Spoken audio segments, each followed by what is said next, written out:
महर्षि पतंजलि का सूत्र है, अहिंसा सत्यम अस्तेय ब्रह्मचर्य परिग्रह यमाः इति पंच महाव्रता। और उसमें भी अहिंसा प्रतिष्ठायाम ते सन्निधौ वैर त्यागः। मित्रों, हमारी आत्मा की शक्ति अनंत है।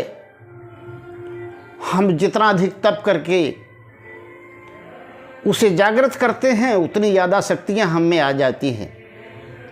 ऐसे हमारे देश में बहुत से योगी हुए हैं और उन्होंने कारनामा करके दिखाया है, चमत्कार करके दिखाया है। उसी में से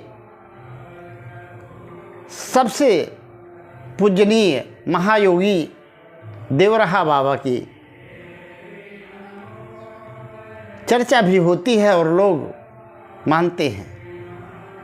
ज़्यादा दिन नहीं हुए, आज से कम 25-30 साल पहले, 40 साल पहले की बात है।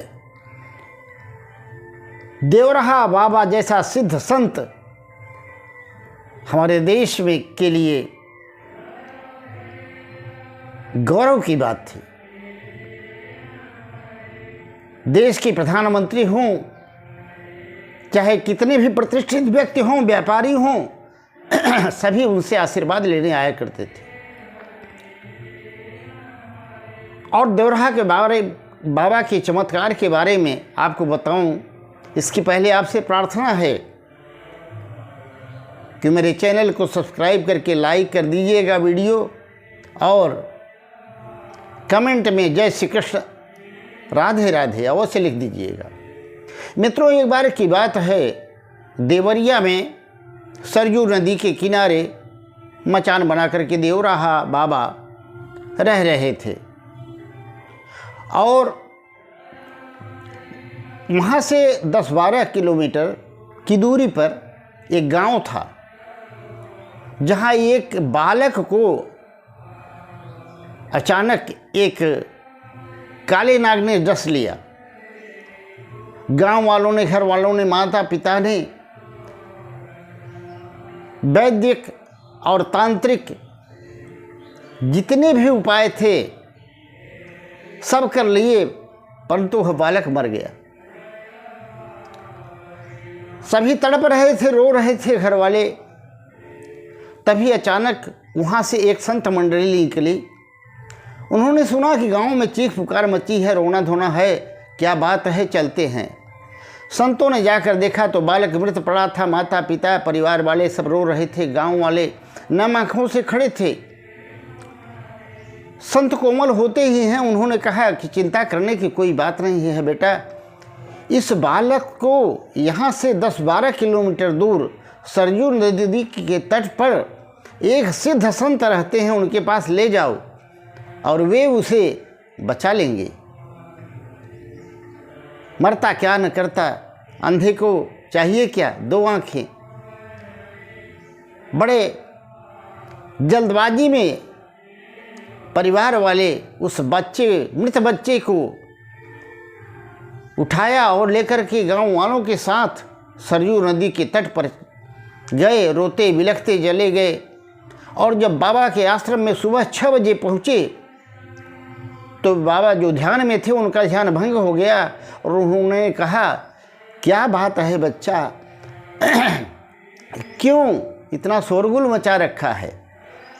तब बालक के पिता ने रोते हुए उनसे प्रार्थना की कि बाबा, मेरे एक ही पुत्र था जिसे काले नाग ने डस लिया और वह मर गया, हमारा सहारा छिन गया। बाबा कृपा करो और उसे जिंदा कर दो। आप तो सब कुछ कर सकते हैं और सब कुछ करने में समर्थ हैं। बाबा बोले, थोड़ी देर तो आंख बंद करके ध्यान करते रहे। फिर उनसे बोले कि आप लोग सब लोग कुछ दूर पर जा कर के राम नाम का जप करो। और उस सर्प से ही मैं पूछता हूँ कि उसने क्यों काटा। गांव वाले जा कर के, घर वाले सब बाहर अलग दूर काफ़ी बैठ कर के राम नाम का धुन का कीर्तन करने लगे और जो बाबा को बड़ी प्यारी लगी। तब उन्होंने कुछ अपने मन में मंत्र का जप किया, जिससे दिखाई पड़ा कि सरजू नदी में से फुफकारता हुआ वह एक भयंकर काला नाग बाबा के पास आकर के प्रकट हुआ। तब बाबा ने उससे पूछा, बच्चा तुमने उस बालक को क्यों काटा? तब उस बालक के शरीर से आवाज़ आने लगी। हुआ यूं कि महात्मा देवराहा बाबा के आदेश से सर्प की आत्मा उस बालक में प्रवेश कर गई थी और वही बोल रही थी। उसने कहा, इसने मेरे ऊपर पैर रखा बाबा, मुझे दबा दिया, इसलिए मैंने इसको क्रोध में आकर के काट लिया। बाबा बोले, बच्चा वो तो बालक है, नादान है, अज्ञानी है, रात के अंधेरे में उसे कुछ भी नहीं पता चला होगा और अनजाने में उसका पैर पड़ गया। तुम तो जानते हो, बड़े हो गए हो, समझदार हो, फिर क्यों काटा उसको?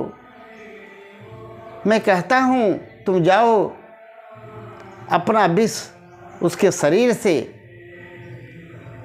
निकाल लो। मित्रों, कहते हैं वह सर्प वहाँ से जाता है और बालक के शरीर के पास, जहाँ काटा था पैर के पास, वहाँ अपना मुख लगा करके सारा विष खींच लेता है और पुनः बाबा के पास चला आता है और आकर के प्रणाम करता है। और तब बाबा से कहता है वह सर्प कि बाबा आप तो त्रिकालज्ञ हैं, आप सब कुछ कर सकते हैं, मुझ पर भी कृपा करिए, मुझे इस सर्प योनि से छुटकारा दिला दीजिए। तब देवराहा बाबा ने कहा, जाओ, आज के 6 महीने बाद तुम्हारी यह शरीर छूट जाएगी और एक भगवान के भक्त के रूप में मानो के यहाँ तुम्हारा जन्म होगा और वह जन्म तुम्हारा अंतिम होगा। उसी जन्म में तुम मुक्त हो जाओगे, मेरा आशीर्वाद है। इतना सब कुछ आशीर्वाद दे करके कहा तो वह सर्प चला गया। और तब बाबा अपने मचान से उतर कर नीचे आए और मृत बालक जो पड़ा हुआ था उसके पास जाकर के बोला, बच्चा सो क्यों रहा है, उठ, राम नाम का जप कर। ऐसा 2 बार ही बोले थे। वह बालक उठ गया राम राम कहते हुए और सभी देवराहा बाबा की जय जयकार करने लगे। जितने गांव वाले थे, माता पिता, सभी बाबा के चरणों में गिर गए। बाबा अपनी मचान पर चले गए और उन लोगों को आदेश दिया कि नाग पंचमी के दिन नाग को दूध अवश्य चढ़ाना और कभी भी किसी भी सांप को कभी नहीं मारना। इसके अलावा किसी भी प्राणी का अहित कभी नहीं सोचना और न तो किसी को सताना। तो मित्रों, कहने का मतलब ये है कि तप करके जिन्होंने अपनी आत्मिक शक्ति को प्राप्त कर लिया है, सिद्धियां अनेक प्रकार की होती हैं, तब करते करते वो स्वयं प्राप्त हो जाते हैं और वे सिद्धियों को अगर चक्र में न पढ़कर तो भगवान को भी प्राप्त कर लेते हैं। सिद्धियां तो केवल जन कल्याण के लिए प्रयोग की जाती हैं, जो बाबा ने किया। मित्रों, वीडियो आपको कैसा लगा ज़रूर बताइएगा। राधे राधे।